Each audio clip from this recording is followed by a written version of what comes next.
Toledo, Spain, January 17, 1568. A winter morning so cold that frost covers the cobblestones of the Plaza del Ayuntamiento as Elvira del Campo is dragged from her cell in the Castillo de San Servando. She is 42 years old, a merchant's wife accused of Judaizing, secretly practicing Jewish rituals despite her Christian baptism. Her breath fogs in the frozen air as guards lead her down stone stairs into chambers beneath the castle where the Spanish Inquisition conducts its holy work. The temperature in these underground rooms hovers just above freezing. Ice forms on the walls.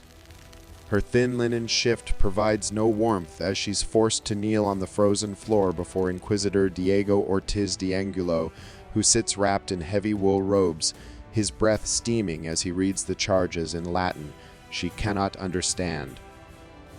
"Scream and they'll call it proof of guilt," the torturer tells her in Castilian, gesturing toward the toca apparatus, wooden bench linen cloth clay jars filled with ice-cold water from the Tagus River.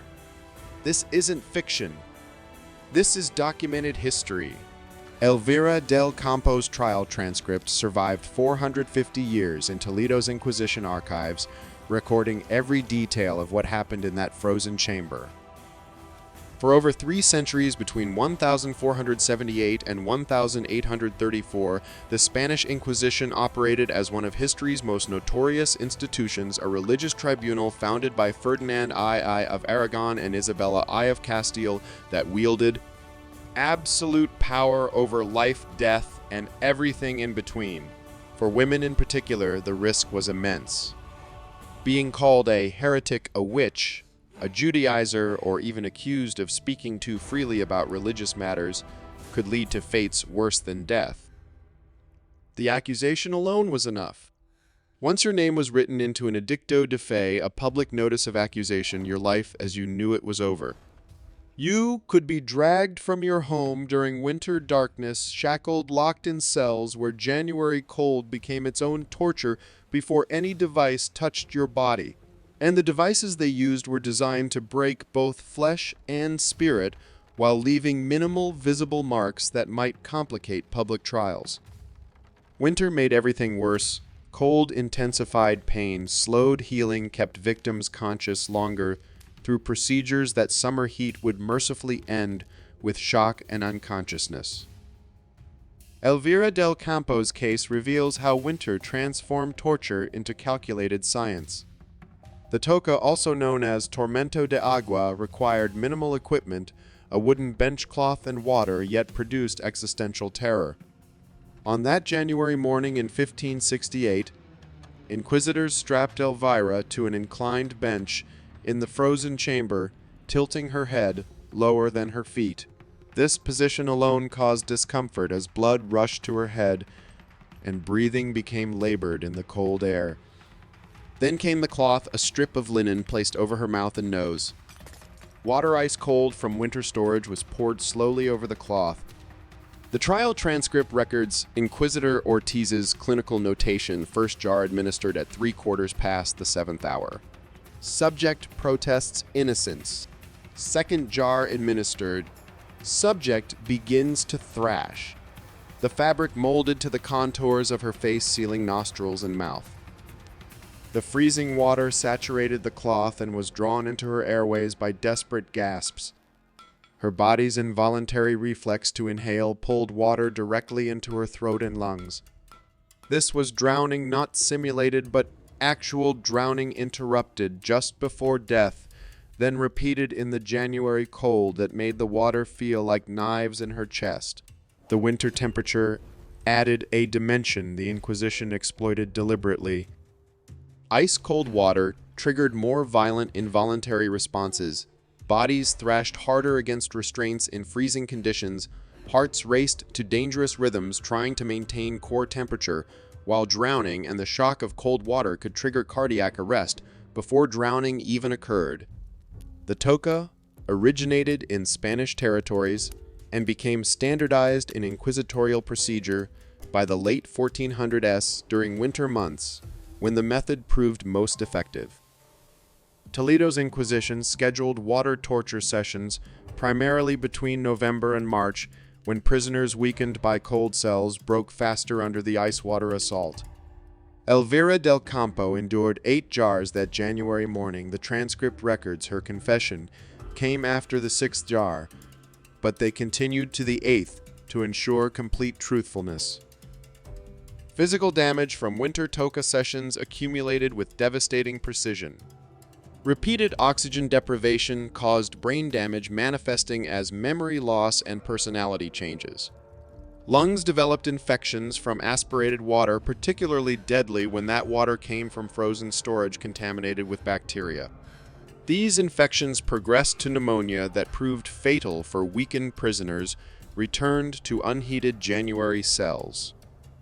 Elvira survived the toca but never fully recovered. Her daughter's testimony years later described a mother who startled at rain sounds and could not bear water near her face for washing. The psychological damage was permanent. What we now recognize as post-traumatic stress disorder manifested as recurring nightmares of suffocation and panic attacks triggered by winter rain. But the toca was just one tool in an arsenal designed to subjugate the female body through winter months when the Inquisition's work intensified. The strappado, documented extensively in Spanish Inquisition records from the 1500s, operated on a principle as brutal as gravity itself during the coldest months. Women had their hands bound tightly behind their backs, wrists crossed and secured with rope that contracted in winter cold, cutting deeper into frozen skin. A rope attached to these bindings was threaded through a pulley mounted high on a ceiling beam in the underground chambers. Then came the drop. Executioners would hoist the victim until her feet dangled above the frozen stone floor, leaving her suspended by dislocated shoulders.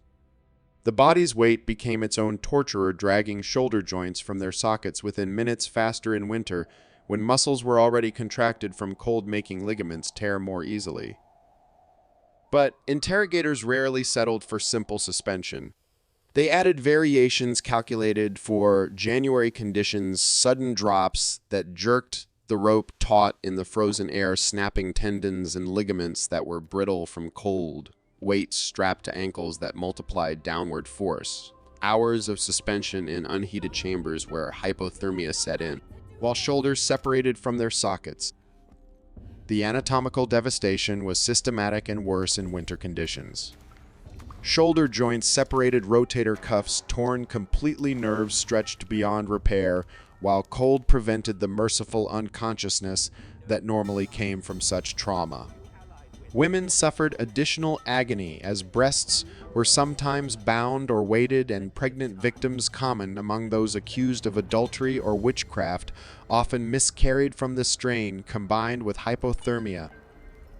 The trial records from Toledo's Inquisition document sessions lasting 6 hours or more during January and February, with victims raised and dropped repeatedly in the frozen chambers until they either confessed or lost consciousness from cold and pain combined.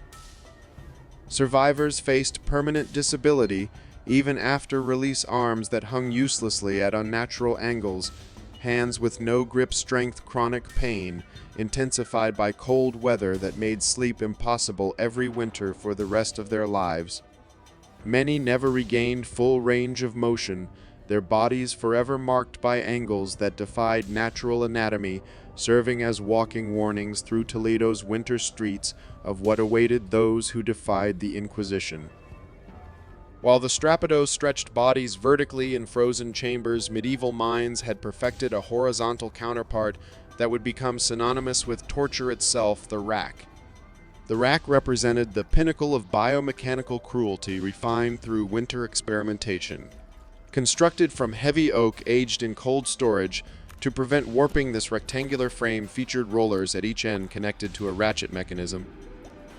Victims were laid flat on their backs on the frozen wood, the cold itself causing muscles to contract involuntarily, ankles secured to one roller, wrists to the other. With each turn of the handle in Toledo's winter torture chambers, the rollers moved in opposite directions, stretching the body along its axis, while January cold made tissues less elastic and more prone to tearing.